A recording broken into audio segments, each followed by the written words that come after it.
Sa video na ito pag-uusapan natin kung paano nagsimulang maghirap ang Pilipinas pagkatapos ng ikalawang digmaan. Ayon sa wikipedia.org, pagkatapos ng ikalawang digmaang pandaigdig at pananakop ng mga Hapones noong 1942 hanggang 1945 ang ekonomiya ng Pilipinas ay nagkaroon ng magkakahalong kasaysayan ng ekonomiya. Iniulat ng World Bank na ang Pilipinas ay isa sa pinakamayamang ekonomiya sa Asya noong mga 1950 pagkatapos ng Hapon, ngunit naging isa sa pinakamahirap na bansa sa Asya ngayon. Pinakamayamang bansa pala ang Pilipinas, pero bakit ngayon ay kabilang na tayo sa pinakamahirap na bansa? Anong nangyari sa atin at napag-iiwanan na tayo ng ating mga kapitbahay? Ang magandang pamagat siguro ng video na ito ay, Inang Bayan, bakit ka nagkaganyan? Ayon sa wikipedia.org, sa ilalim ng termino ni Pangulong Elpidio Quirino, nagkaroon ng kahangahangang rekonstruksyon ng ekonomiya pagkatapos ng ikalawang digmaang pandaigdig, pangkalahatang paglago ng ekonomiya na 9.43%, lumalaking tulong pang-ekonomiya mula sa Estados Unidos. Sa ilalim ni Quirino, maraming mga pabrika ang naitatag na nagpataas ng antas ng pagkakaroon ng trabaho at nagbigay sa bansa ng unang infrastrukturang industrial. Sa pamamagitan ng mahigpit na mga patakaran ng pagtitipid, nagawa niyang patatagin ang piso at balansehin ang budget.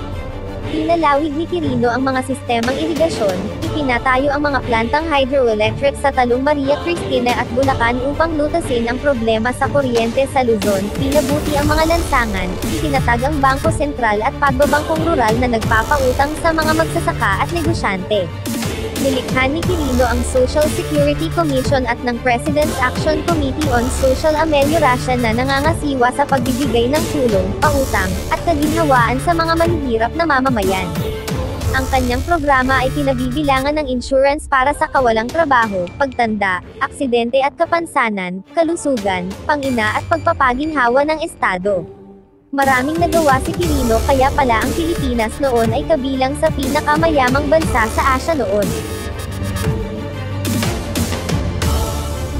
Ayon pa rin sa wikipedia.org, nabigo si Quirino na lutasin ang pagiging hindi pantay sa lupain at kayamanan, lalo na sa mga malalayong pook na rural.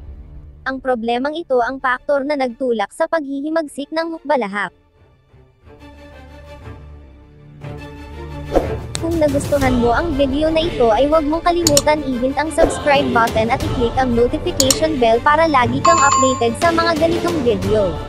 Puntahan naman natin ang pamumuno ni Ramon Magsaysay.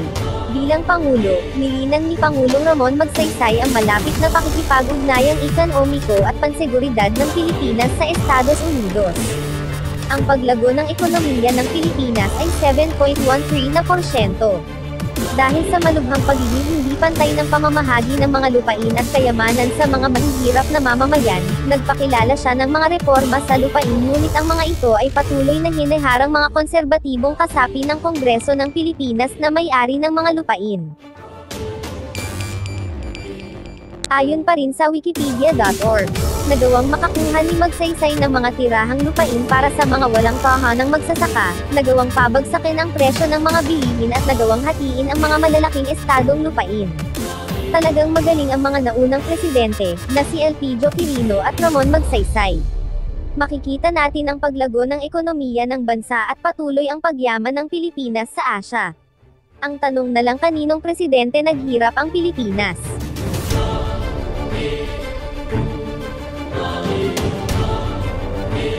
Ngayon naman pumunta naman tayo sa panahon ng pamumuno ni Ferdinand Marcos, ang naging kontrobersyal na Pangulo ng Pilipinas. Matagal na panahong naging kasapi si Marcos ng Partido Liberal. Hiningi niya ang nominasyon ng partido bilang kandidato sa pagkapangulo noong 1964, ngunit ang kasalukuyang Pangulo na si Diosdado Macapagal ang pinili ng partido. Humiwalag si Marcos sa Partido Liberal at lumipat siya sa Partido Nacionalista, kung saan nakuha niya ang kanilang nominasyon. Nanalo siya halalan noong 19 na Nobyembre 1965 na may 3.8 milyon boto laban sa 3.1 milyon boto ni Macapagal.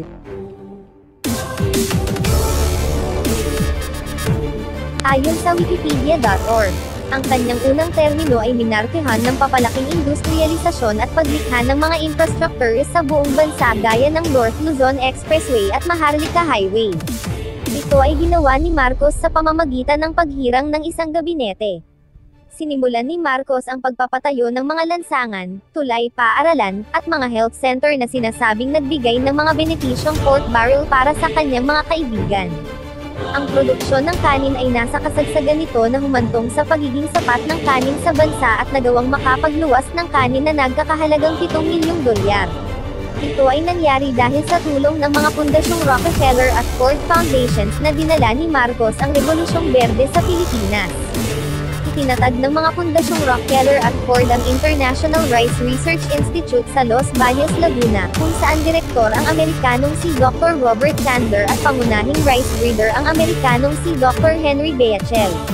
Ang isang nalikhang uri ng kanin o bigas ni Dr. Beachel ang IR8 na tinawag na Miracle Rice na gumawa sa Pilipinas at iba pang bansa na sapat sa kanin sa mga panahong ito. Talagang patuloy na umuunlad ang Pilipinas sa panahon ni Marcos, may ituring ang Pilipinas ng panahon ni Marcos na superpower na bansa ang Pilipinas sa Asia. Noon pa man maraming bansa na ang umaagaw sa Spratly Island pero hindi nila ito magawa dahil sa pagpapalakas ng sandatahang lakas ng Pilipinas, kaagad nila itong binobombahan kapag may pumasok sa EEZ or Exclusive Economic Zone ng Pilipinas. Sa panahon din ni Marcos maraming bansa ang tinitingala ang Pilipinas. Hindi ito nakasulat sa libro at hindi rin ito tinuturo sa mga paaralan, bakit itinago ito ng kasaysayan sa atin. Nasangkot din sa Marcos sa pagbomba sa Plaza Miranda at martial law, pero syempre ibang topic na yan, mag-focus lang tayo sa topic na kung saan nagsimulang maghirap ang Pilipinas. Puntahan naman natin ang pamumuno ng dating Pangulong Cory Aquino. Ayon sa Wikipedia.org, binayaran ng Administrasyong Aquino ang 4 na bilyong dolyar ng 28 bilyong utang ng Pilipinas sa dayuhan ngunit humiram rin ang Administrasyong Aquino ng 9 na bilyon na nagpataas ng utang ng Pilipinas.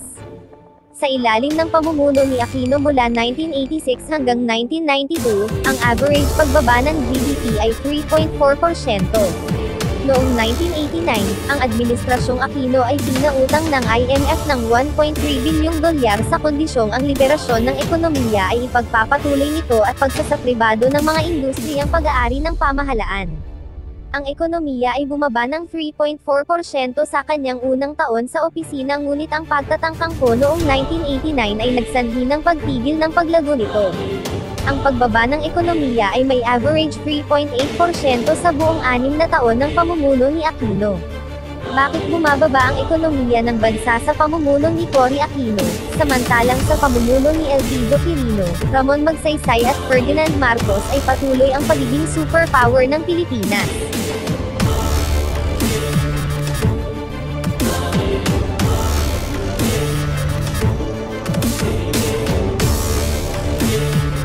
Sa kasunod na video ay aalamin natin kung bakit lalong bumababa ang ekonomiya ng bansa sa pamumuno ni Cory Aquino. Ito ba ay dahil ang Pilipinas ay kinokontrol ng mga kawangko? Ano ba ang kaugnayan ni Cory Aquino sa mga kawangko?